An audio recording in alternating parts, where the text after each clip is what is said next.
will shoot you myself. Or not. Either. I got this.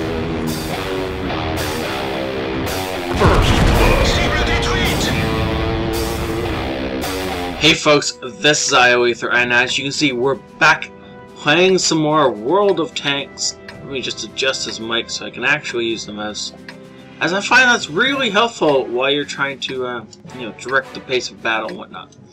Anyways, so this is obviously Btw I'd in his AMX CDC, and well, that's really zoomed in, so we're gonna wait out here for a little bit. So before we actually get into the game, if you want to support the channel, best way as always is to like any videos you enjoy and share them with your friends if you want the channel to grow, and then of course send me games so then you can show your friends how awesome you are, or at least how awesome I can make you look, depending on how the case is. But honestly, most of the games I get sent are pretty top notch, so it's always a pleasure to watch games you guys send me.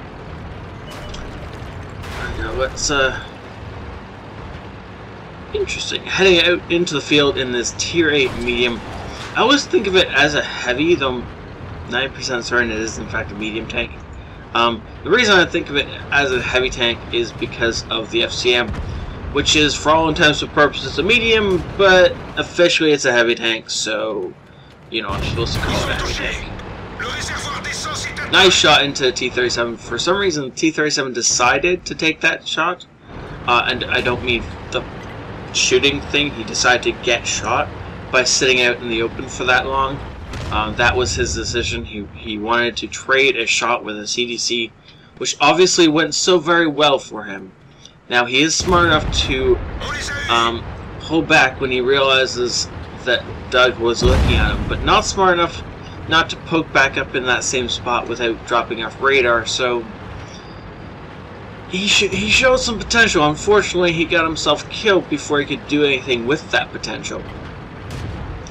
So we seem to have this sound well in hand, as either the enemy doesn't have anyone up here, or they're not showing themselves if they are up here. I think it's more likely, though, that most of the enemy aren't in fact in the town. We see the VK-31D. Definitely one of the tanks that should be out here at the town is in fact in town, in like the very heart of the town, doing battle with our friendly heavy tanks, which is probably not the place he wants to be. But oh well, he'll either figure out his mistake really quickly or die trying. Unfortunately, bouncing that shot off the side of the Rudy, that's really unexpected. I expected that to definitely pen. 300 damage from the SU-100 coming in, unfortunately tracking us. No one else is... Really? Really? We're gonna get shot by the SU-100 here in a second again, but I guess it's okay to take out the Rudy. No, in fact the SU-100 decides to pick off the friendly A-43. A great decision by the SU-100, as it does in fact eliminate one whole gun from the battle. Firing on the move, we miss. The SU-100 does not. Friendly S-100 is probably helping the town out. Ooh, I'm not certain I'd stay there, but managing to get back into cover. Uh-oh.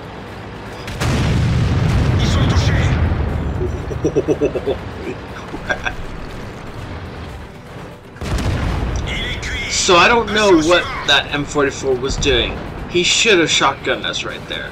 But for some reason he held his fire longer than he should have. As soon as he saw us come around that corner, he was obviously already set up. Now, he probably only been set up there for a couple of seconds by the fact that he was letting his aim settle in.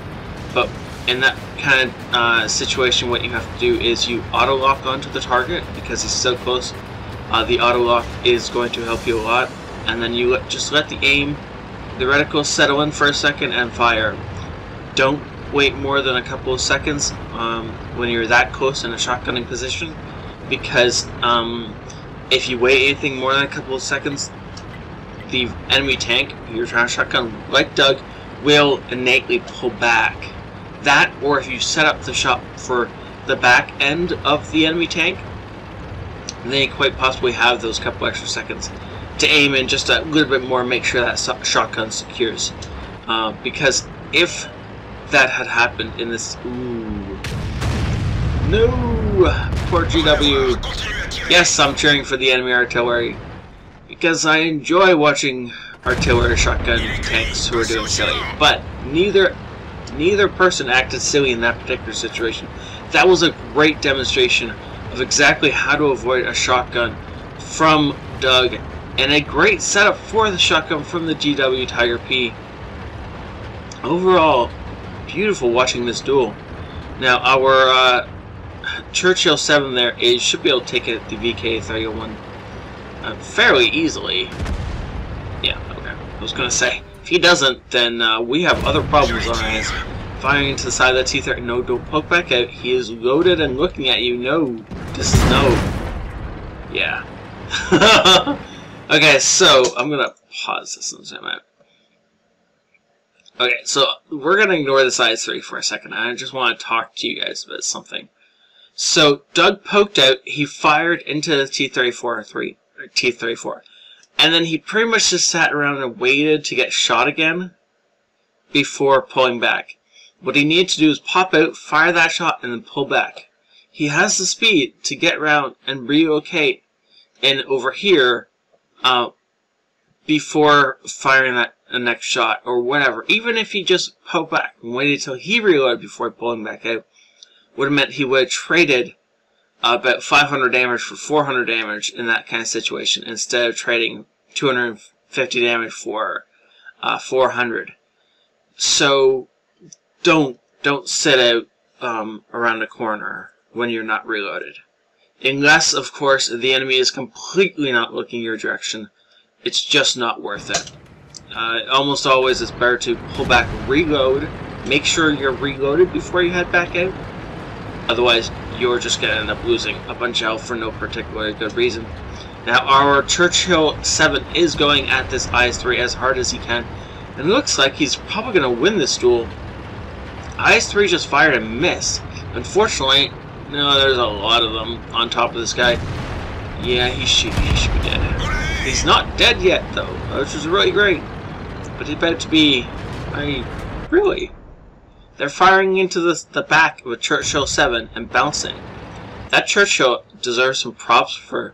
He's got to be really angling his armor well in order to succeed on this. Now, I love the way Doug is relocating here. He's learned his lesson with the T-34. He fires, and then he starts moving. Now, he knows he's going to have to defend the base.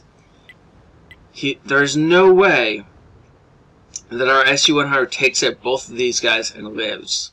So he's going to have to do a base defense. So he's relocating so that he can either do a base defense or start a cap, depending on what he decides is going to have to happen next. And he is just sneaking out of this town. You notice how he hasn't knocked anything over. So if somebody is on the enemy team is sitting like I am and watching the flow of battle, he can't see a tree fall or whatever off in the distance. Yeah, beautiful. Now he is assuming that the enemy T-34 and T-32 are going to continue to push towards the friendly base, and so that's what he's going after. Oh, spotted the T-32. Did we get lit in return? From the way the T-32 is looking, I'd say no. Beautiful shot into the T-32. Now he kind of knows where we are. I don't know if we got lit, because I don't know if Doug has Sixth Sense. I'm going to assume he doesn't from the fact that I haven't seen it all game. But that doesn't mean I didn't miss it. Now I love the way he's poking into this bush. He wants to keep as much cover between the enemy and himself as possible. He wants to use all the terrain possible. He's only got 100 health. That pretty much means he can get HE'd to death. Not that it really matters in this tank, considering the thickness of his armor is totally amazing. There's the T-32 again. He's gonna have to... Beautiful shot. We definitely got lit. Come on, come on. You're gonna have to start juking here in a second. Ooh, nice shot on the move. Either T-32 didn't realize exactly where we were, or decided not to take the shot for whatever reason, Blind shot kill. Beautiful kill secure. Now, unfortunately, this entire time we have no idea where the enemy T-34 is. So Doug is moving. He's relocating. He does not want to give the enemy T-34 a clear idea of where he is. So hopefully the enemy T-34 still thinks he was where we were last spotted, and he's going to move around to another ambush position. Now he is asking his team for some help. Some of his team are still hanging around in chat. So, oops. Oh crap. Did we get lit? I don't know. Doug is being really sneaky here, which is exactly what he needs to be. If he does not play this ultra sneaky, he's just going to get dead and be all embarrassed. Now he can use these bushes and these houses to sneak up on the T-34. He's going to get one shell into the T-34 before the T-34 knows exactly where he is. So hopefully he can... Now, I'm going to pause this before we go forward. I haven't seen this before, so I don't know what Doug's going to do. Hopefully what Doug does is he rolls up to a bush, lights the T-34, and rolls backwards far enough that he can fire through the bush without being lit. If he does that, he can do that a couple of different times and kill the T-34 without any return fire coming his way. If he rolls into a bush, spots the T-34, and fires from that bush, he's going to get lit immediately and maybe snap killed. We'll see, right? But again, he's easing into these bushes really slowly. Now he's assuming the T-34 stayed put. I'm not certain that's a good assumption, but it's an assumption he has to make either way. There's the T-34. He rolls back. Beautiful, solid bushes between him and the T-34. Good old tiny bit of... Ooh, okay, I don't know what we hit, but whatever it was, doesn't really matter. Reloading, good job. Firing blind through the bushes again. I don't know if that second shell was really worth it, especially since he's firing gold through these bushes blind, but doesn't matter. Either way, we either hit something or we didn't, right? Now, no spotting the enemy T-34. Great. I'm gonna say that's because he's behind this building here. There he is.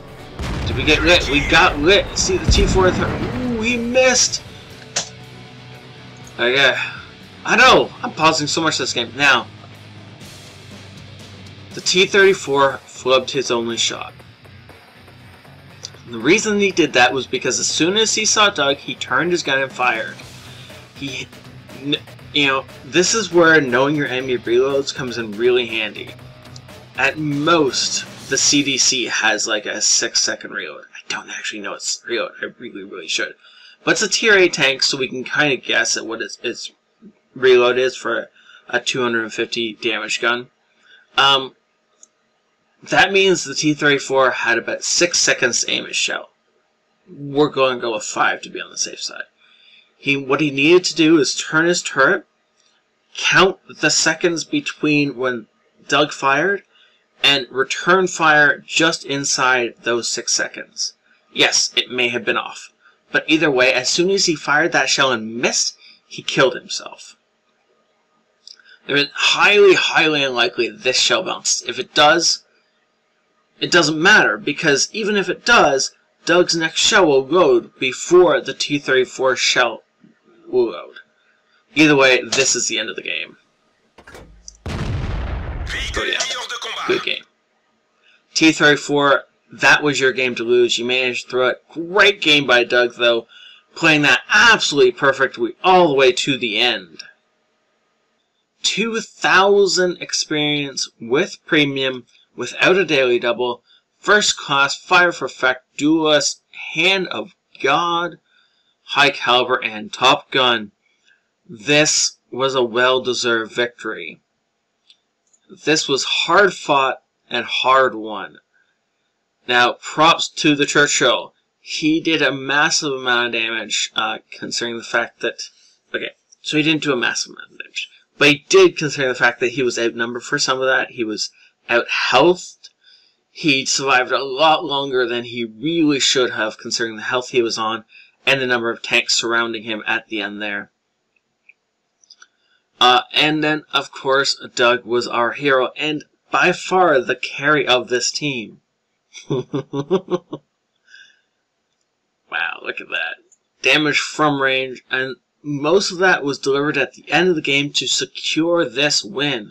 Beautiful. Great game. Thank you so much, Doug, for sending it in. Thank you all for watching. Have a great night. This is ioEther out.